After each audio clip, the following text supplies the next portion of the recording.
ಎಲ್ಲರಿಗೂ ನಮಸ್ಕಾರ. ಪೂಜಾಸ್ ಕನ್ನಡ ಪಾಕಶಾಲೆಗೆ ಎಲ್ರಿಗೂ ಸ್ವಾಗತ. ಬನ್ನಿ, ನಾನು ಇವತ್ತು ನಿಮಗೆ ಮೃದುವಾಗಿರುವಂಥ ಸಾಫ್ಟ್ ಆಗಿರುವಂಥ ಹಾಗೂ ಪದರಾಗಿ ಬರುವಂತಹ ಚಪಾತಿಯನ್ನು ಯಾವ ರೀತಿಯಾಗಿ ಮಾಡ್ಕೊಳ್ಳೋದು ಅಂತ ಹೇಳಿ ತಿಳಿಸ್ಕೊಡ್ತೀನಿ.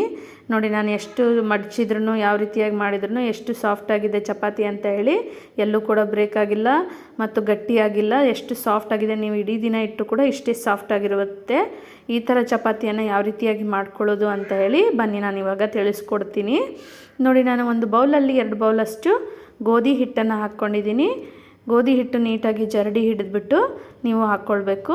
ಈ ಥರ ಹಾಕ್ಕೊಂಡಾದ್ಮೇಲೆ ನಾನು ರುಚಿಗೆ ತಕ್ಕಷ್ಟು ಉಪ್ಪನ್ನು ಇಲ್ಲಿ ಸೇರಿಸ್ಕೊಳ್ತಾ ಇದ್ದೀನಿ. ಉಪ್ಪು ಸೇರಿಸ್ಕೊಂಡ್ರೆ ತುಂಬಾ ಟೇಸ್ಟಿಯಾಗಿರುತ್ತೆ, ಚಪಾತಿಗೆ ರುಚಿಕರವಾಗಿ ಬರುತ್ತೆ. ಹಾಗಾಗಿ ನಾನು ಸೇರಿಸ್ಕೊಳ್ತಾ ಇದ್ದೀನಿ. ಇವಾಗ ಸ್ವಲ್ಪನೇ ನೀರು ಹಾಕ್ಕೊಂಡು ನಾವು ಹಿಟ್ಟನ್ನು ನಾದ್ಕೊಳ್ತಾ ಹೋಗಬೇಕು. ನಾವು ಎಷ್ಟು ಚೆನ್ನಾಗಿ ನಾದ್ಕೊಳ್ತೀವೋ ಅಷ್ಟೇ ಚೆನ್ನಾಗಿರುವಂಥ ಸಾಫ್ಟಾಗಿರುವಂಥ ನಮಗೆ ಪದರಾಗಿರುವಂಥ ಚಪಾತಿ ಬರುತ್ತೆ.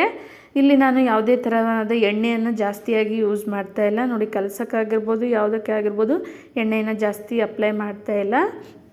ನೀವು ನೋಡ್ತಾ ಇರ್ಬೋದು, ಈ ಥರ ನೀಟಾಗಿ ಹಿಟ್ಟನ್ನು ಕಲಿಸ್ಕೊಳ್ಬೇಕು. ನಾನು ತೋರಿಸಿದಂಥ ವಿಧಾನದಲ್ಲೇ ನೀವು ಯಾವ ರೀತಿ ಮಾಡಿಕೊಂಡ್ರೆ ತುಂಬಾ ಚೆನ್ನಾಗಿ ಬರುತ್ತೆ.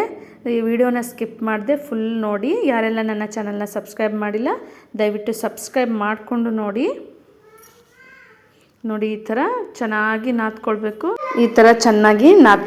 ನೋಡಿ, ಈ ಥರ ಚೆನ್ನಾಗಿ ನಾದ್ಕೊಳ್ಬೇಕು.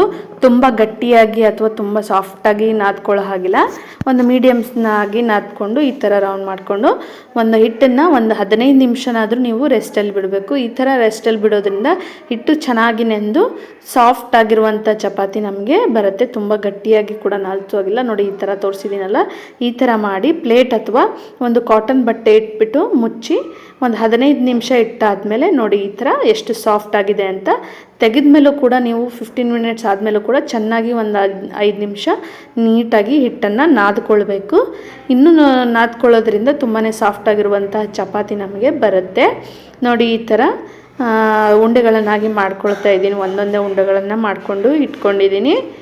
ಈ ಥರ ಮಾಡ್ಕೊಂಡಿದ್ದೀನಿ. ನೋಡಿ, ಈ ಥರ ಆದಮೇಲೆ ಒಂದು ಉರುಳಿನ ತಗೊಂಡು ಈ ಥರ ಹಿಟ್ಟಲ್ಲಿ ಎದ್ಕೊಂಡ್ಬಿಟ್ಟು ಇದನ್ನು ನೀಟಾಗಿ ನಾನು ಈ ಥರ ನೋಡಿ ಕೈಯಿಂದ ಈ ಥರ ಮಾಡ್ಕೊಳ್ತಾ ಇದ್ದೀನಿ. ಈ ಥರ ಮಾಡೋದ್ರಿಂದ ನಿಮಗೆ ಲಟ್ಟಿಸೋದಕ್ಕೆ ತುಂಬಾ ಈಸಿ ಆಗುತ್ತೆ. ನೋಡಿ, ಲಟ್ಟಿಣಿಗೆ ತೊಗೊಂಡು ನಾನು ಈ ಥರ ಸ್ವಲ್ಪ ಒಂಚೂರು ರೌಂಡಾಗಿ ಮಾಡ್ಕೊಳ್ತಾ ಇದ್ದೀನಿ. ಈ ಥರ ಮಾಡ್ಕೊಂಡಾದ್ಮೇಲೆ ನಾನು ಒಂದು ಬೌಲಲ್ಲಿ ಎಣ್ಣೆಯನ್ನು ತೊಗೊಂಡು ಬ್ರಷಿಂದ ಎಣ್ಣೆಯನ್ನು ಸವರ್ಕೊಳ್ತಾ ಇದ್ದೀನಿ. ಸ್ವಲ್ಪನೇ ಇಲ್ಲಿ ಎಣ್ಣೆ ಯೂಸ್ ಮಾಡಿರೋದು. ನಾನು ಹಿಟ್ಟು ಕಲಸೋಕ್ಕಾಗಲಿ ಮುಂಚೆ ಆಗಲಿ ಯಾವುದೇ ರೀತಿಯಾಗಿರುವಂಥ ಆಯಿಲನ್ನು ಇಲ್ಲಿ ನಾನು ಅಪ್ಲೈ ಮಾಡಿಲ್ಲ. ಇಲ್ಲಿ ಬ್ರಷ್ ಮೂಲಕ ಒಂದು ಸ್ವಲ್ಪ ಹಿಟ್ಟನ್ನು ಅಪ್ಲೈ ಮಾಡಿರೋದು. ನೋಡಿ, ಇಷ್ಟು ಸ್ವಲ್ಪ ಒಣ ಹಿಟ್ಟನ್ನು ಹಾಕಿಬಿಟ್ಟು ಈ ಥರ ನೀವು ಮಡಚ್ಕೊಳ್ಬೇಕು. ಈ ಥರ ಮಡಚ್ಕೊಂಡ್ರೆ ನಿಮಗೆ ಪದರ ಆಗಿರುವಂತಹ ಚಪಾತಿ ಬರುತ್ತೆ. ಹಾಗೂ ನಿಮ್ಮ ಚಪಾತಿ ಉಬ್ಕೊಳುತ್ತೆ. ಮಧ್ಯೆ ಎಣ್ಣೆ ಹಚ್ಚೋದ್ರಿಂದ ನಿಮ್ಮ ಚಪಾತಿ ಉಬ್ಬಿ ಬರುತ್ತೆ ಹಾಗಾಗಿ ಹಚ್ಕೊಳ್ಳೇಬೇಕು. ನೋಡಿ, ಈ ಥರ ಲಟ್ಟಿಸ್ಕೊಳ್ಬೇಕು.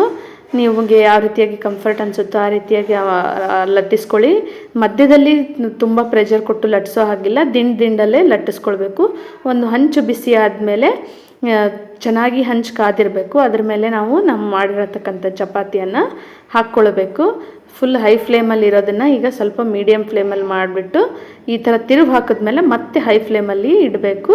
ಆವಾಗ ನಿಮ್ಮ ಚಪಾತಿ ಉಬ್ಕೊಳ್ತಾ ಬರುತ್ತೆ. ನೋಡಿ, ಈ ಥರ ಉಬ್ಕೊಳ್ತಾ ಬರುತ್ತೆ. ಹೈ ಫ್ಲೇಮಲ್ಲಿ ಇಟ್ಟಾದಮೇಲೆ ಈ ಥರ ಚಪಾತಿ ನಿಮ್ಮದು ಉಬ್ಕೊಂಡು ಈ ಥರ ಪರ್ಫೆಕ್ಟಾಗಿ ಬರುತ್ತೆ. ಎರಡೂ ಕಡೆ ನೀಟಾಗಿ ತಿರುಗಿಸ್ಕೊಂಡು ಮಾಡ್ಕೋಬೇಕು. ಒಂದೇ ಕಡೆ ಬಿಡೋ ಹಾಗಿಲ್ಲ. ತಿರುಗಿಸ್ಕೊಂಡು ಈ ಥರ ಮಾಡೋದ್ರಿಂದ ನೋಡಿ ಈ ಥರ ನಿಮ್ಮದು ಸಾಫ್ಟಾಗಿರುವಂಥ ಚಪಾತಿ ಬರುತ್ತೆ. ನೋಡಿ, ಎಲ್ಲೂ ಕೂಡ ನಮ್ಮದು ಚಪಾತಿ ಗಟ್ಟಿಯಾಗಿಲ್ಲ ಅಥವಾ ಕಡಕಲಾಗಿಲ್ಲ. ನೋಡಿ ಎಷ್ಟು ಸಾಫ್ಟಾಗಿದೆ ಅಂತ ಹೇಳಿ. ಈ ಥರ ನೀವು ಮಾಡಿಕೊಂಡು ಯಾವ ರೀತಿಯಾಗಿ ಬಂತು ಅಂತ ಹೇಳಿ ನನಗೆ ಕಮೆಂಟ್ ಮೂಲಕ ತಿಳಿಸೋದನ್ನು ಮಾತ್ರ ಮರಿಬೇಡಿ. ಯಾರೆಲ್ಲ ನನ್ನ ಚಾನಲ್ನ ಸಬ್ಸ್ಕ್ರೈಬ್ ಮಾಡದೆ ನೋಡ್ತಿದ್ದೀರಾ ದಯವಿಟ್ಟು ಸಬ್ಸ್ಕ್ರೈಬ್ ಮಾಡಿಕೊಂಡು ನೋಡಿ.